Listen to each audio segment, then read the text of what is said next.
Ja, og vi er taget ud for at besøge en arbejdsplads i Danmark, og vi er i dag taget med på en tur med bussen, linje 22, der kører i Snørum Neder i Struer. Ja, og sig mig en gang, Ejner, hvor længe har du egentlig kørt bybus? Ja, lad mig se.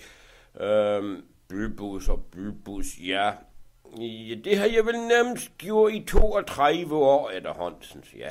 Ja, det har jeg det. Er det hårdt at køre bybus?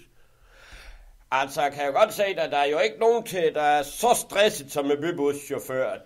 Det må jeg nok sige. Altså, alle dem 32 år, jeg har kørt nu, der har aldrig været en stopsted, uden der har været en eller anden, der skulle med der. Og hver eneste gang, så slæver de skidt og mov og barnevogn og halløj ind i bilen.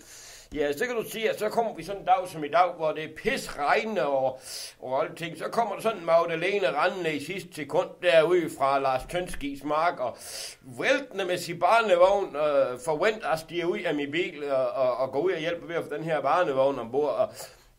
Og det er sgu ikke altid, man kan nå det, altså, fordi jeg skal jo overholde min køretid, og ja, så sker det jo samtidig, at den ene når løser billetter, det når den anden af, og så kommer den anden med, så hvis du en gang kommer om ved en busstop, der du ser, der står en barnevogn der, så prøv lige at se til, om ungen den har det godt, altså.